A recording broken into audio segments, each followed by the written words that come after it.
Hello, everybody, and welcome to Christmas in July. Feels a little bit silly saying that, but maybe you're needing to beat the heat and you want to celebrate a little bit of Christmas in the middle, or any of your favorite holiday in the middle of the year. So I have a really cool project for you today. My name is Emily Steffen, and I grew up with my mom, who had made this really cool, or I thought it was cool, felt card holder that hung on our wall. So every time we opened up a holiday card, we would tuck the card in the little pockets. And sadly enough, it was made out of polyester felt, and she had made it with the sequins. Probably she made it in the 70s or 80s. I don't even know, but it is like since disintegrated. This last year was kind of its last year. So I thought, hey, I want to make a new version of this. I want to make my own version of it. I want to make it with wool felt so that it lasts and stands the test of time and just kind of feels nostalgic and substantial. And so I made a gingerbread house card holder that has slots in the sections of the gingerbread house, or the tiers, or the, I don't know, levels or the stories of the gingerbread house, for you to slip your cards in. This is 5x7 in size. So any size card can either stick out the top, or it can go right in, so you go all the way in so you still just see the whole thing, or maybe you want to have them stick out, I'm not sure. But this is my version of this gingerbread card holder that my mom had made. And there's so many customizations you can do to it. I want to walk through today how you can kind of make it, or how you can kind of approach it, and then you can run with it and make it perfect for your family. Hopefully it's this really cool, awesome thing that you put up every single year. And it's July, so if you get started on it now, the chances of you finishing it before the holiday season is really high. I love projects like this that can kind of just, you can set down and pick back up, and that's a project like this. So before I get started though, I want to tell you that the full pattern, which has all the instructions, all the tips, all the cutting out things, is in the link. So to download that, it's a PDF. And I just want to tell you a couple things about the pattern. The pattern is a little bit bigger than the one I've made here. So as you're kind of reading through the pattern, if you're like, oh, I don't want to do that, or I want to change this, or I want to make it bigger or smaller, feel free to just use the pattern as sort of a guide to make it however you want.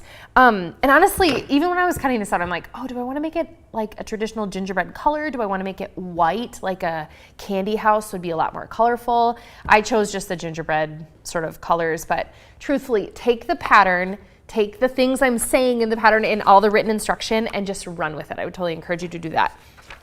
Also, there's a chat box where you can throw in questions, comments, concerns, thoughts, ideas, things you love to do for the holiday season, things you're looking forward to for the holiday season, things you're crafting now for the holiday season.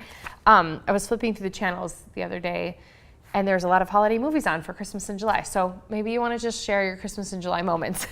But make sure you can jot anything down in the comments. I will read them. I'll answer them. We can interact with each other. That's the cool thing about these events being live, is we can totally interact with each other and have a conversation. So in the pattern, you will see, I'm going to get started.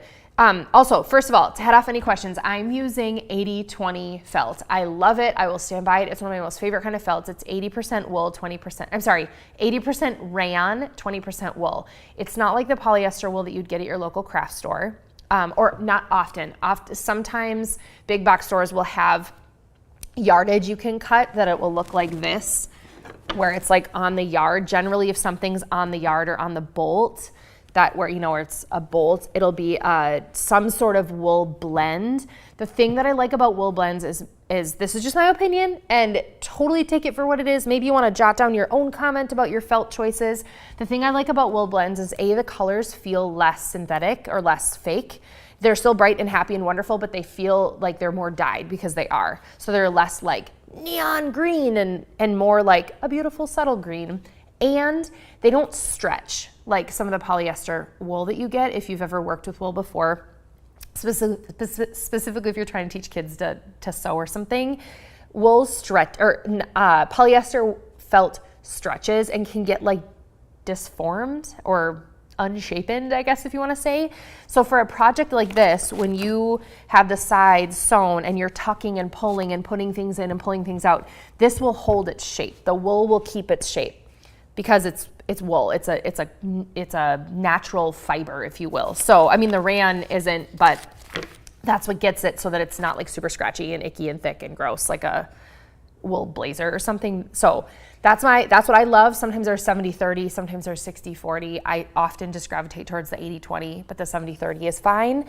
Any sort of wool blend is what I would recommend because it will keep its shape. It'll last longer. It won't disintegrate sort of like polyester can over time. So that's what I'm using. Like I said, I chose the traditional, I guess, gingerbread color.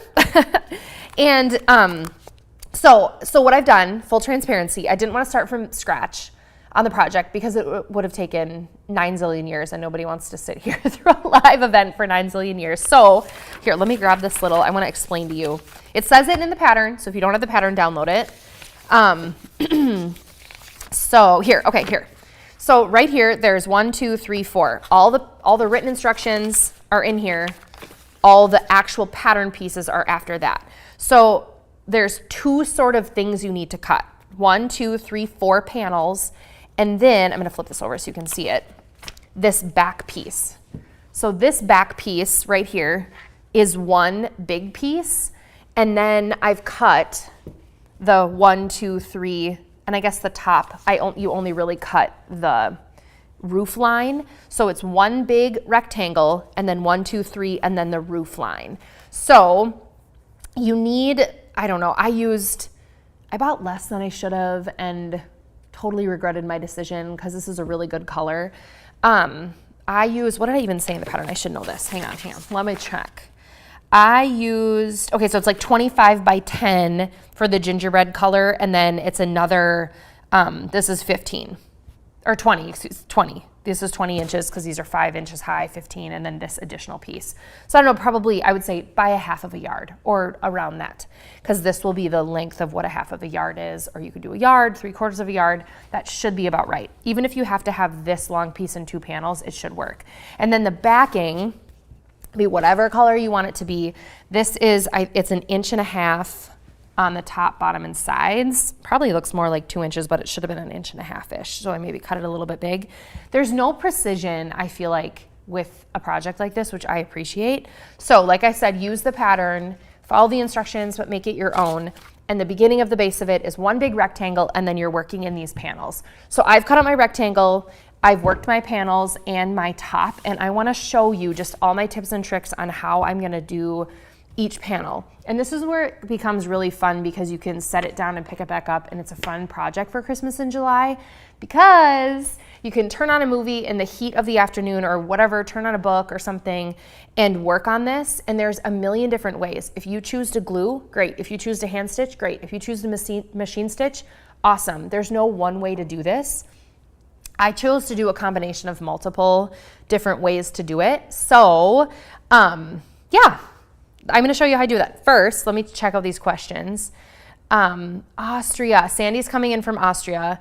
She says she hasn't started on Christmas things yet since it's been almost Christmas temperatures out this entire week, and I'm still firmly logged in to creating summery things. Amen. Sometimes you just wanna do the opposite of what the season is. And Dawn, hi Dawn, happy to see you too. This is lovely. I love when we have people that just keep chiming in. This is great. Okay, so I chose for this project to kind of baste with glue and then stitch with just like a quilting thread, just like a quilting cotton thread. But where's my pattern piece? Here it is. Hang on, I had it.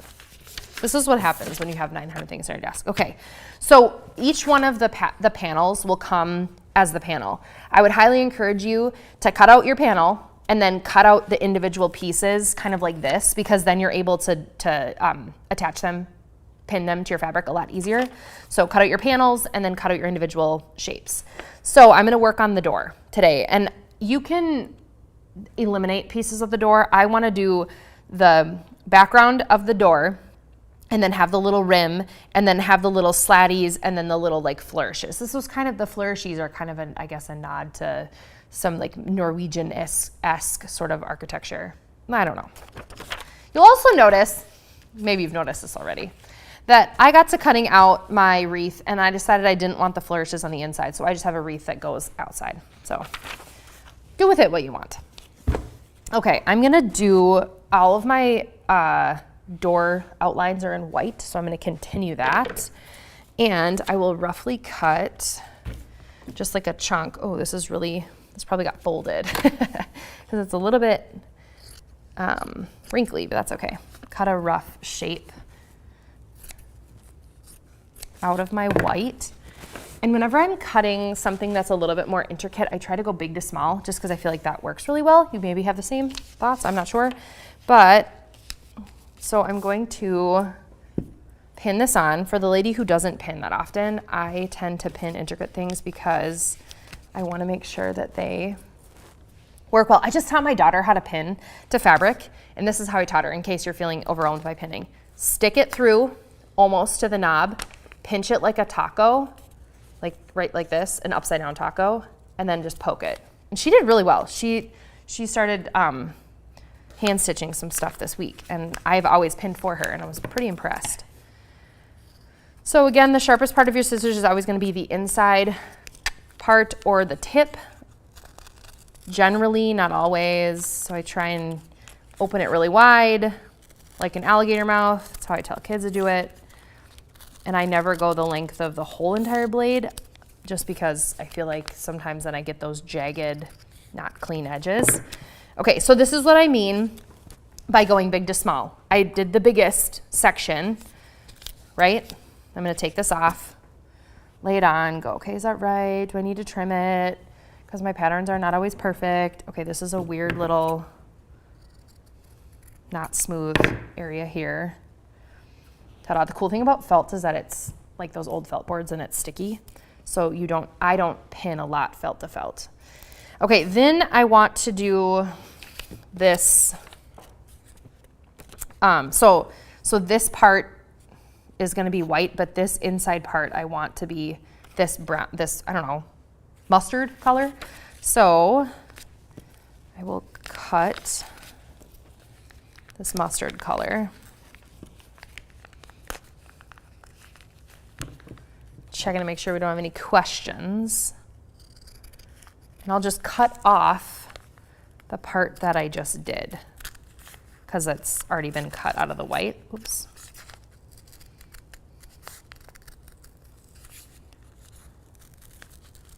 Cutting can be so mesmerizing sometimes, which I love. All right, so that's set aside.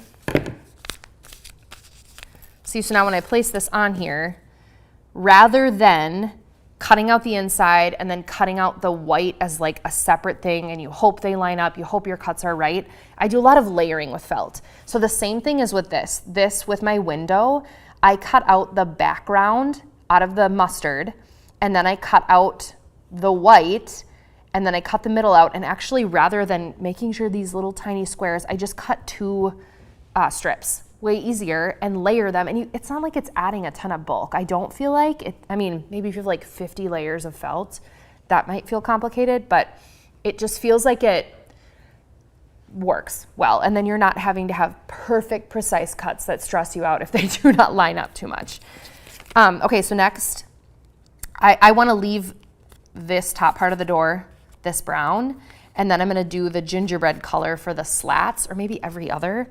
So I'm actually just going to cut it off so that I can do the little flourishes out of pink, because that'll match up here, or out of that purpley color. So, scraps. Look at, this is the negative space of that up there. So I'm going to use it. And I'm not going to, doesn't need to be super precise, so I'm not actually going to pin it. I'm just going to use my, I don't know, squishy fingers, your claw hand to hold it.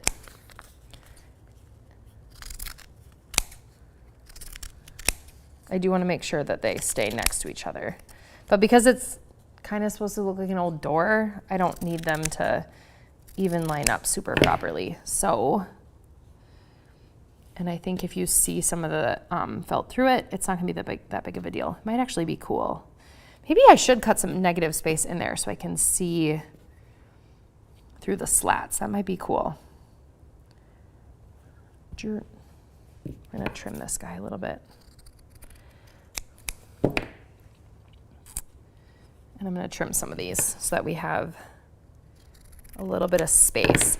And if you notice and you look really closely, I didn't choose to sew everything on. So for instance, this stem is just glued on, basted. I started by basting it, and then I realized like, hey, I actually don't want stitch marks around absolutely everything, especially those intricate little pieces.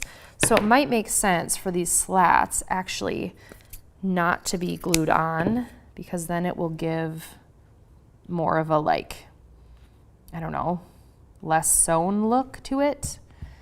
Ta-da! So that's the slats of the door. And then I'm gonna do the little flourishes. And these are out of pink, pinkishy purple, which I have scraps of right here.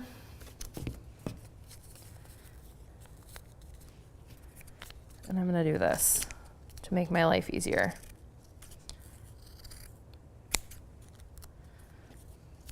If you are feeling like you have thoughts or ideas or inspiration on how you would make yours, I'd love to hear it. Because I really hemmed and hawed about my colorway. Shocker, I know. If you know me, color is a big deal. So I went back and forth of, do I want traditional? Do I not? How do I want my gingerbread to look? Where is it going to hang in my house? How close is it going to be to my Christmas tree? Because that's super colorful. But I feel like a traditional gingerbread house was the way to go. Even though there's not usually flowers, but it's a little bit Nordic, I guess. And then these little deals. Then I'll show you my 2 stitching styles, or 2 stitches that I use to kind of assemble all of this. And, whoops, I think that's backwards, and it's far too big. So I didn't really follow the pattern. Okay, so sometimes I feel like on these little guys I need to, there we go. All right, I'm gonna clean these up a little bit. Ooh, somebody's joining us from Kazakhstan. Holy moly, that is amazing. Hi, I am so glad you're here. What are you crafting for Christmas in July? Or your holidays in July? Okay. So this is where my door is at. This is what every single one of my panels looked like before I started attaching anything. I'm gonna clean up my little scraps here. And like I said, the cool thing about felt is that it sticks to each other like an old felt board or a felt gram or whatever those were called.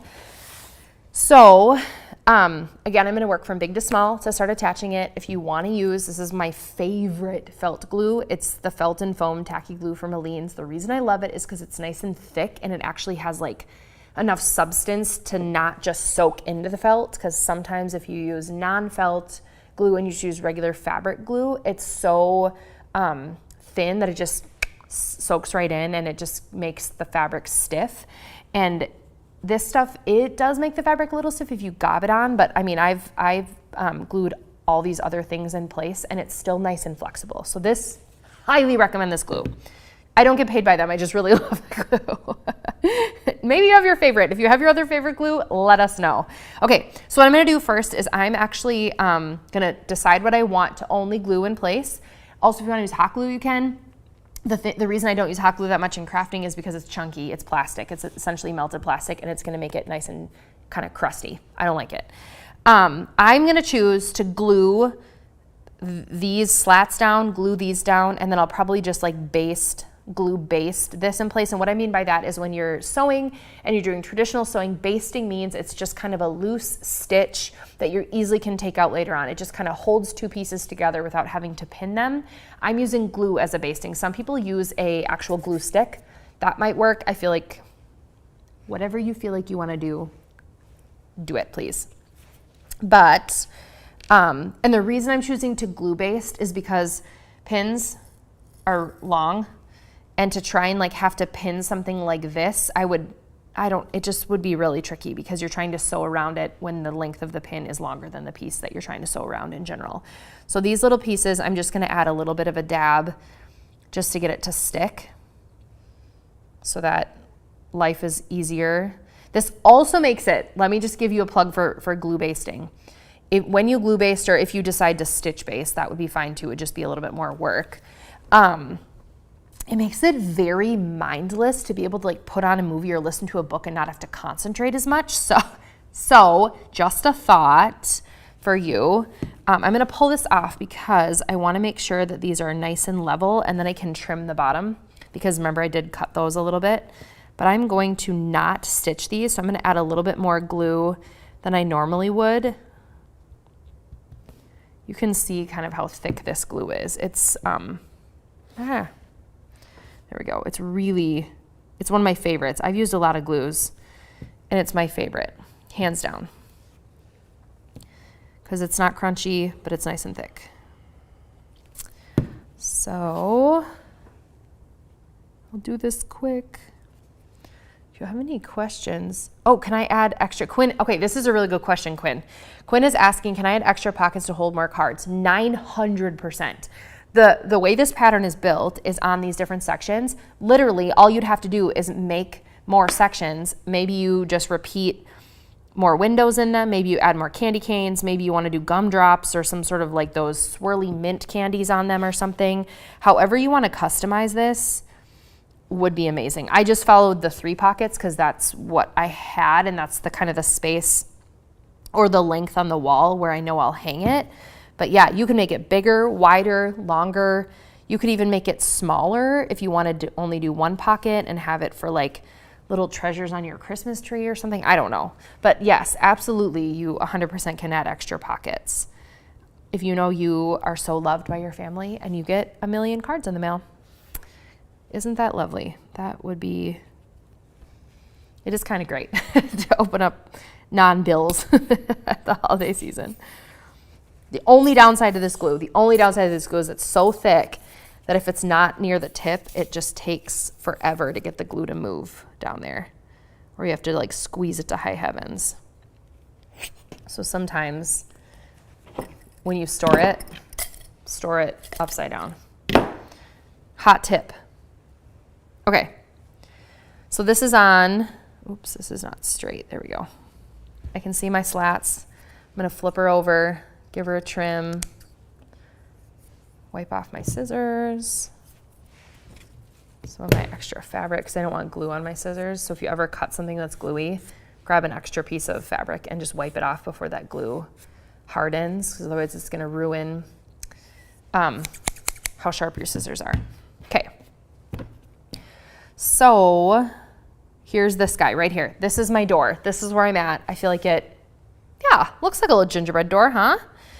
I am going to show you the 2 stitches that I use. I use a running stitch or, yeah, no, I'm sorry, not a running stitch, a whip stitch, excuse me, to tack things down, and then I use a blanket stitch to tack multiple things together. So to use a whip stitch, I use, this is just like nylon. It's really, it's hand quilting thread. It's really strong. I'm just using white because that's just what I have. Just thread your needle, whatever needle you want. And, oh Lord, smallest eye of the needle that I possibly could have found.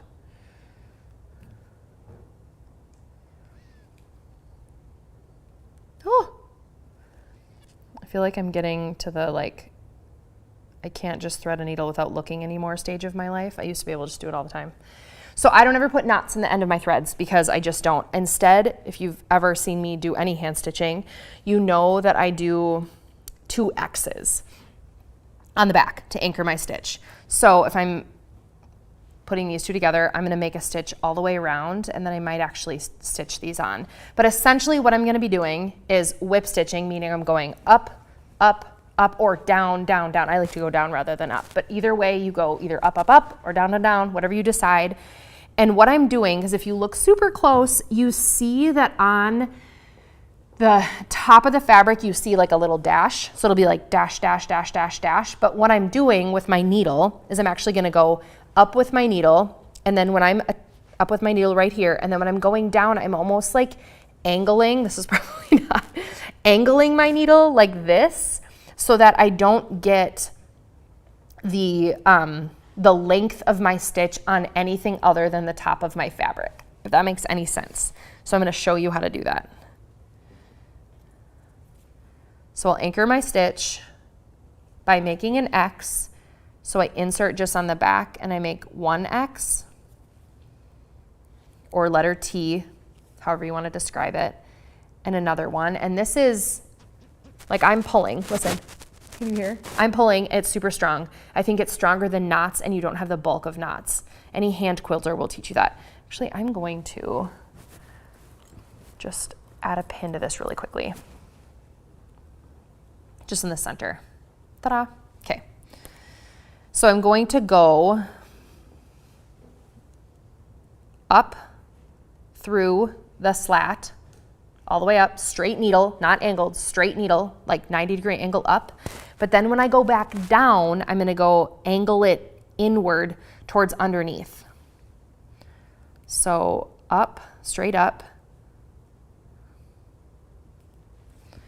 and then angle it back down towards, like I'm angling it towards the underneath of the door so that I'm not getting much of my white thread onto my white background. Now I have a white background, you can't see it that much, but on my brown background, you still can't see my thread on my brown. You can only see the thread on my white. Does that make sense? If it does not make sense, please say something in the comments. Now, stitching like this means you can't, some people when they hand stitch end up folding their fabric and they can, that's not how this is. I just really like the look of it better. Now, also here's another thing to note. I use my thumb because I know I'm kind of, to make your stitches look the most amazing on the actual planet, you're gonna just make them look as even as possible, as evenly spaced out as possible, as even width as possible. So I use a part on my thumbnail to know how far apart my stitches should be. If you wanna make a little mark on your thumbnail, please do that. I feel like I just know kind of where my little thumbnail part is that I'm stitching. I'm still able to stitch pretty fast, but I'm not able to fold and go. It's just a lot slower of a stitch, but I feel like it looks so clean. So see this is probably hard to tell. You can only see my stitches on the brown. You cannot see them on the white. So it looks like you're essentially like tacking it down, if that makes sense, but it's still a really strong whip stitch. If that doesn't make sense, please say something in the comments. So I'm gonna go around. Okay, I do have a couple comments and questions coming in.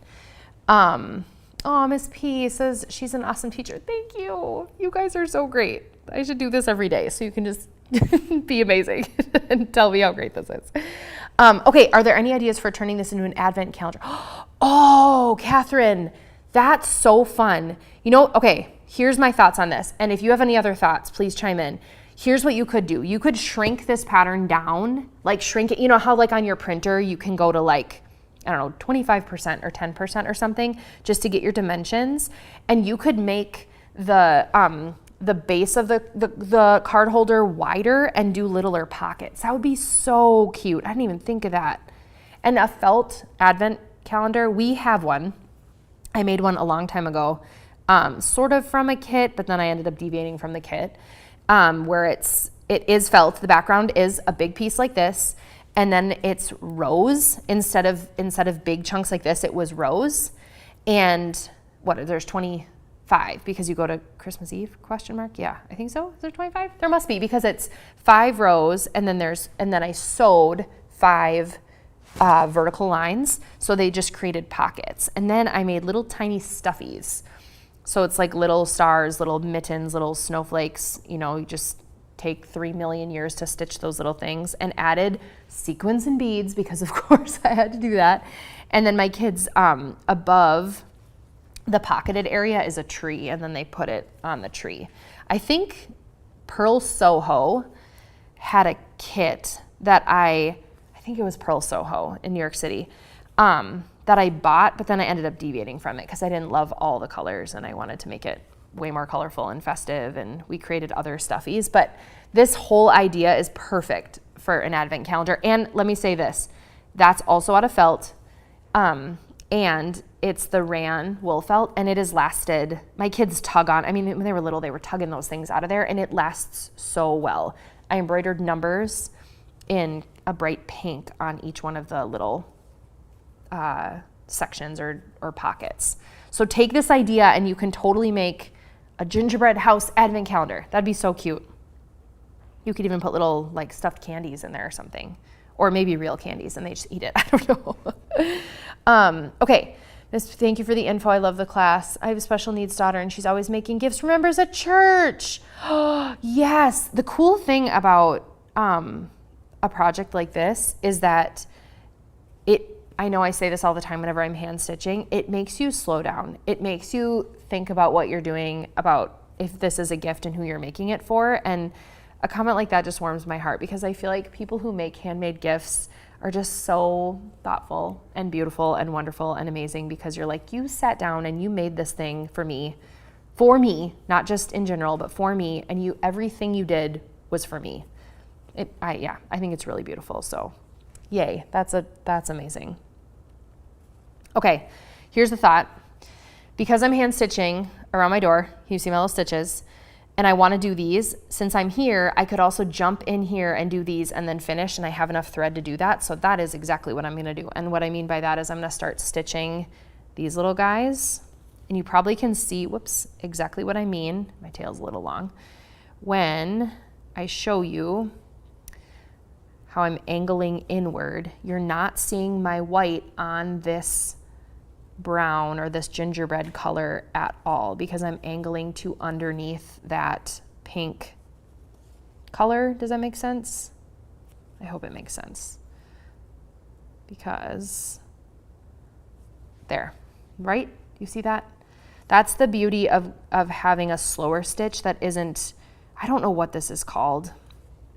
I'm sure it's just a variation of a whip stitch. If somebody knows, can you please put it in the comments because I feel like I should know this. This is attached enough. I don't need this on here anymore. But I'm going to keep working this door. And one other thing that I should say that I know I mentioned briefly, if you don't want to stitch at all and only want to leave this glue, that's totally fine. That's what I'm doing with these. I'm not going to stitch these on. And the reason I'm stitching, but the one thing I didn't say is the reason I'm stitching these things individually before, I'm going to jump over here, I do anything else is what I want to avoid, and maybe think about this, especially if you decide to add any sequins or beads or anything. What I want to avoid, if possible, is any stitching that will show on the back of the pocket, only because that's the thing that could get caught on the edge of a card or something. So if you're deciding to add beads or sequins, or even if you want to add like puffy paint details, I guess puffy paint details are different, but I would encourage you to do that all separately on these individual things before you attach here. So for instance, if I wanted to add beads or embroidery or flourishes or anything on my door, I would do it now rather than doing it once the door is attached, because it leaves less. Like my goal, you can see a little bit here, all I have is a few stitch marks and anchor spots on the back because I wanted to avoid any edges, loose ends, or loose threads that would only catch on something you'd put on the inside of that. And that would be the same if you're going to turn this into an advent calendar. Just think about that with the construction, I would say, as you're doing it or as you're thinking through what you're adding. Okay, I'm almost done with this. Because I want to show you the blanket stitch, but I want to make sure this is all attached first. See, I have a lot more stitch, you probably can't see that, on the back of this. I'm a lot less careful, which is totally fine.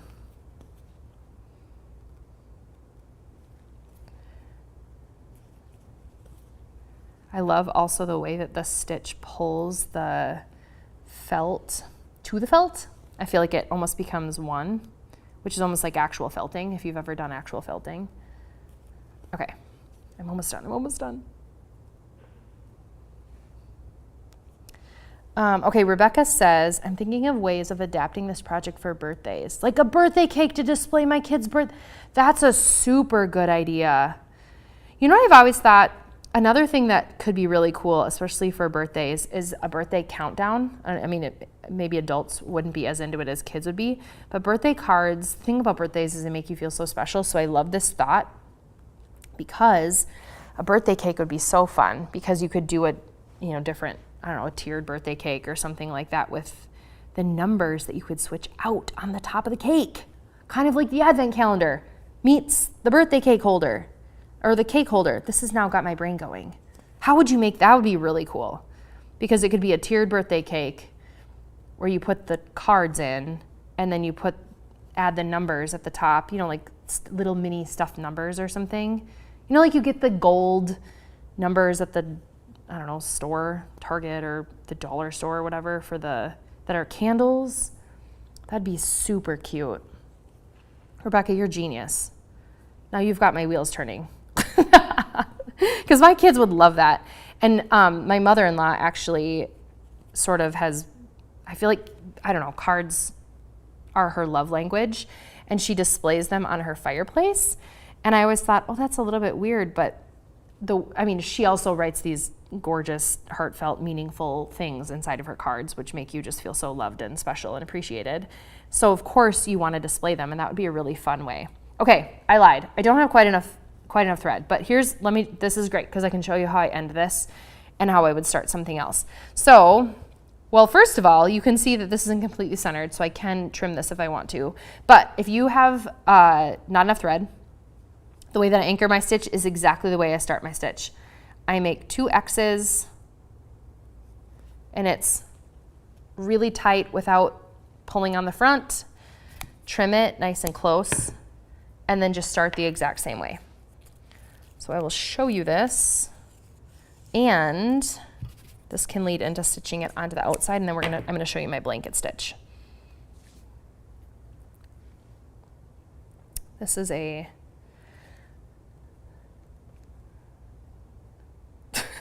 smallest eye of the needle ever. I don't know why I chose this one. If you feel comfortable doing knots, do knots. I just don't like them. So start my stitch, and it's an X, and I'm not going all the way to the front. I don't know if I said that before, but X or T, letter X or letter T, whichever you want. And it's quite sturdy. It's quite sturdy. Whenever, I think it's a hand quilting thing where you don't do knots, because if you have knots in the middle of your quilt, you just have a ball of bunchy stuff in the middle of your quilt. And that's no bueno.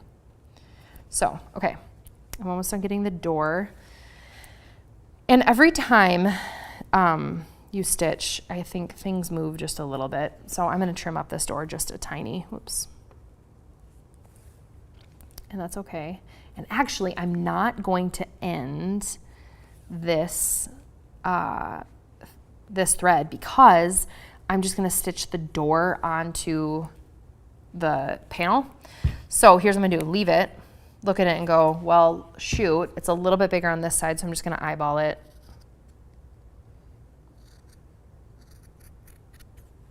And trim. Haha, much better. And this is also off a teeny bit. So I'm gonna flip this over so I can see this straight edge. Ta-da, there we go. So now this is going, again, if I wanna baste in place with glue, I can. I'm choosing not to.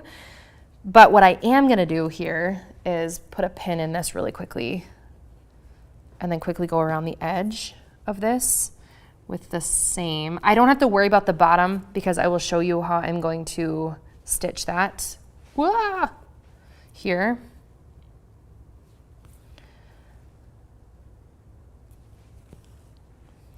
Another thing that would be really fun too that you can think about, I mean, if you have kids or if you have other family members, is, I thought about this as I was doing this, how fun would it be to send your kids, if they don't live with you or whatever, send them each the fabric and have them each make a panel, and then you could put it together for a family gingerbread house or something. So maybe each one represents each family member or something, or each kid could work on it. I thought about that after I had this all designed and cut out. I thought, oh my gosh, my daughter would have loved to get involved with this project because it gives her ownership, and then maybe, I don't know, maybe she would want to have some part in putting it up every year or something. I don't know. But that could be really cool. Okay, I do have a question that came in from Clara. What is the best way to keep motivated for going for crafting over several months for the holidays. Okay. If you have any thoughts on that, I feel like for me, access is super key. So I feel like whenever I put something away, like not within eye shot, it is like out of sight, out of mind. That's a big thing for me. So we have for a project like this, because it would be something I could put down and pick back up again, we have just like a crock side table thing that's kind of by our fireplace that has a chair on it, or chair by it. And I often will stuff projects in that crock, like in a bag, going, oh, it's here, and then it's like put away, and it's not cluttering our living room. Well, that's lovely, except then I don't see it ever. So what I've found is if I keep it on the table, I'm more likely to pick it up and, do a little bit of stitching every night. But I don't know. Does anybody else have any thoughts on that? Because I feel like when I get excited about something, I plow through it. Like this project, when I got the idea, I designed it, printed it, figured it out, started doing it. Yeah. But sometimes holiday projects are a lot.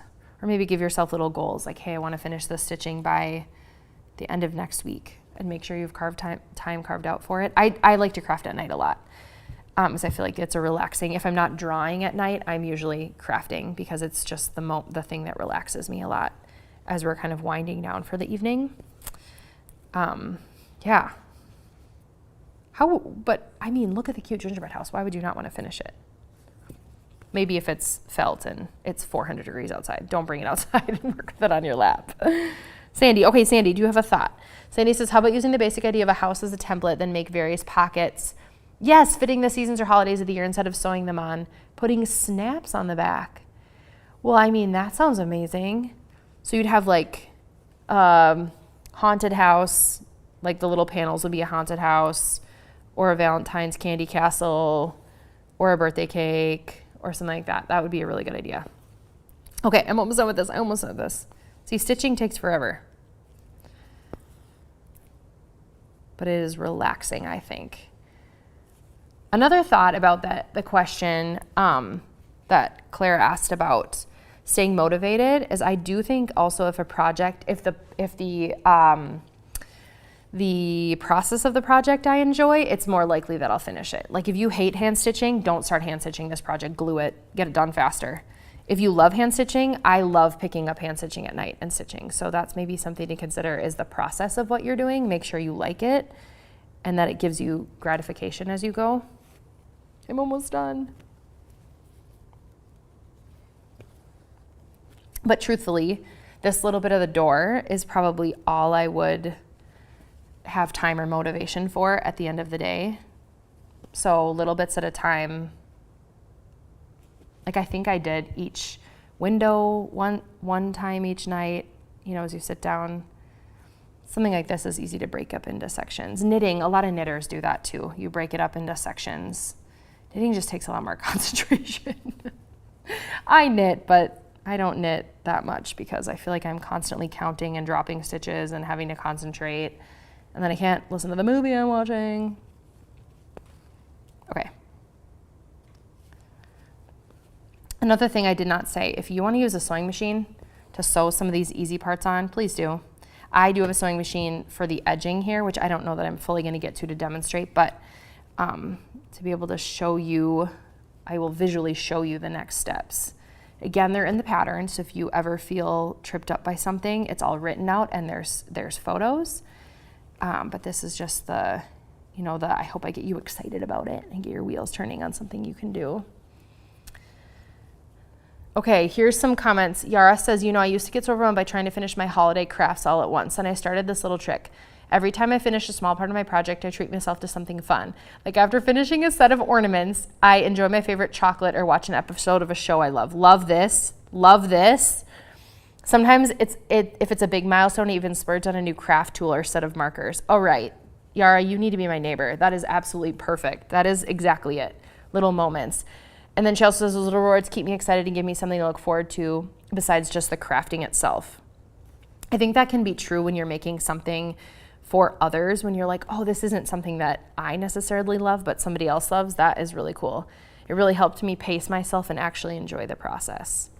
that is half of crafting, is enjoying the process, and you want to make sure that, yeah, you're really into it. Okay. Oh, guys, I have like 10 stitches left. Here we go. You can see that it's like, you know, little dash marks. I just really love the way hand stitching looks, like so much. And every little, I feel like it's strong. It's not just glued on. It's not just gonna come off. But it's a preference. It doesn't need to, if you are like, I loathe hand stitching, please do not hand stitch, just glue it on. It's not gonna make it any less cool of a finished product. I 100% promise you that. Okay, so this panel is almost done. And by almost done, I mean I have all my, you know, like elements of what the panel is supposed to be. So I'll anchor my stitch, and then we're gonna get to attaching it to the whole background. And I decided, I'm gonna anchor this quick. This is, what I'm using here is just this quilting cotton, right? Or the quilting nylon thread. If you wanna use something different, please do. Made my X's, give it a trim. But when I'm attaching my panels, I'm using a thicker needle with a bigger eye because I'm using, this is, I don't even know what this is. This is just 100% pearl cotton. It's thinner than embroidery floss, so it'd almost be like one strand of the embroidery floss, but it's like thick like thread. I don't even know. It's from the craft store. I have a zillion colors. I think they come in packs, or I can buy them individually. But that is what I love because A, I love the color. I love the add of like the little bit more chunky of a sort of look to it. So here's what I'm gonna do. I wanna show you how I'm gonna attach the panels, and then show you how how I would attach the panel to the background and the background to the whole thing. So this has very few stitches that are obvious in it, but I'm going to pin this in place. I wanna make sure my edges are all lined up. Again, if you just wanna run a bead of glue along the edge, like hot glue or something, please do that. You do not have to stitch this. I just really like the look of it. I like the way that it's gonna look when I'm all done. So to make my blanket stitch, you can choose to finish the top and go around all 4 corners. I'm just gonna go around the outside 3 corners of this. And we're a little bit of running out of time, so please comment if any of these stitchings don't make sense to you. I would love to make sure that you do not leave with questions. Oh, Catherine says she also, this is another answer to the how do you stay motivated moment. Keep an inspiration board with colors and patterns. When I'm stuck looking, it always gives me fresh ideas. I decided to craft again. You can also use Pinterest in that way. Like 100% you can use Pinterest. Okay, little tip here.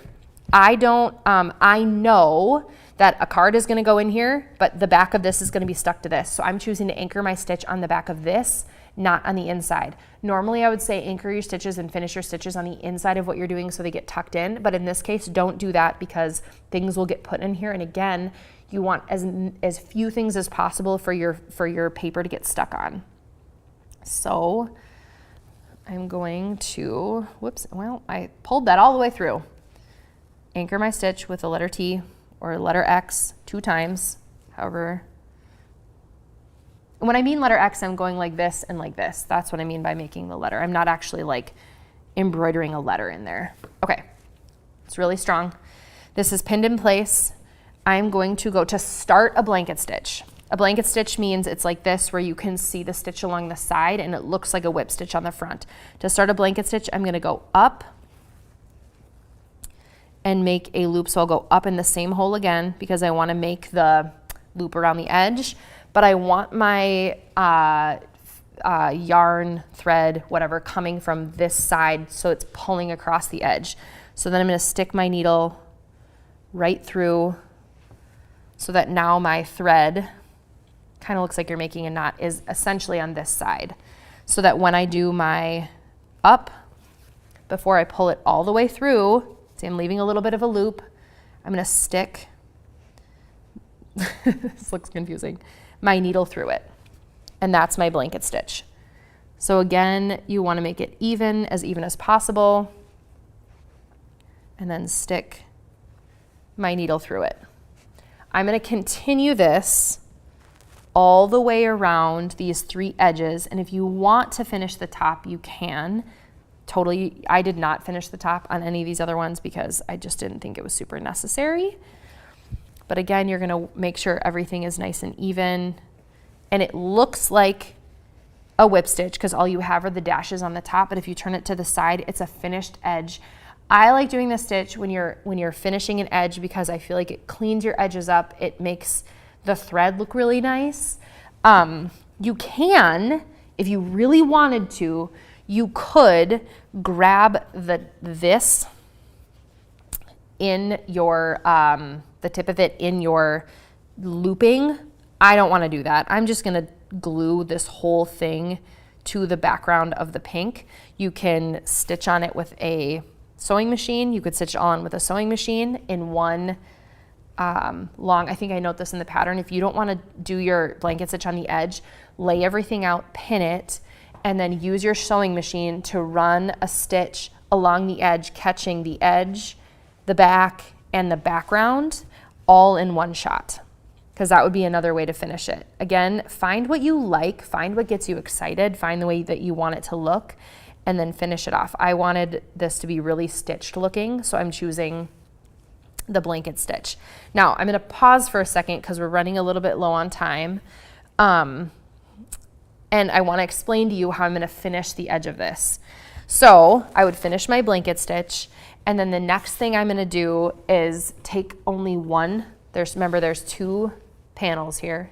I would take one panel, and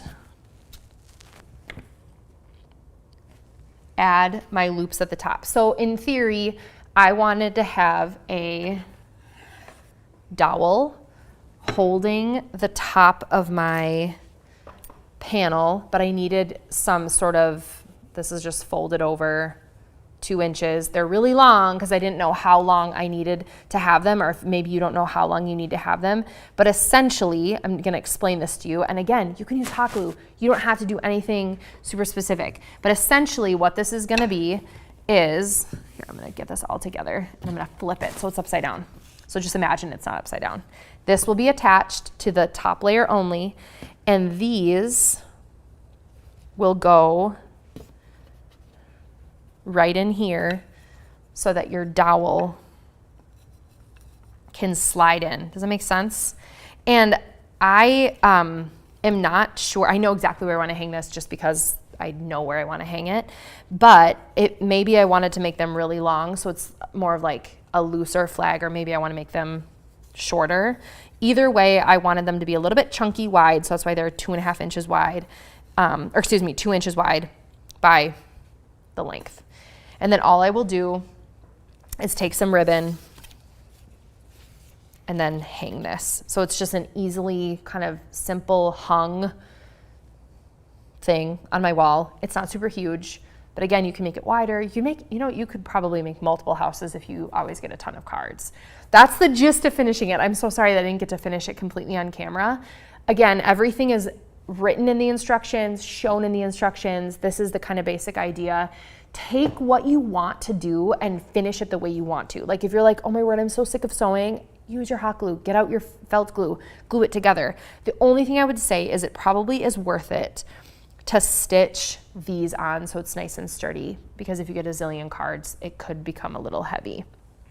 Download the pattern, have fun making it, and honestly, if you guys end up turning this into something that isn't just a simple gingerbread house, if you make the birthday cake or if you make it into a holiday house with the snaps and all these ideas, please tag me, tag Craftsy, because I would love to see how these get customized for your holiday celebrations. And if you get started this July, also, I want to see, maybe we can all be inspired by each other finishing off our holiday projects. So happy Christmas in July, happy making. This is awesome. I can't wait to see everybody's making, and I hope that this inspired you to make your own card holder or birthday card holder or holiday card holder or whatever, all the ideas were flowing.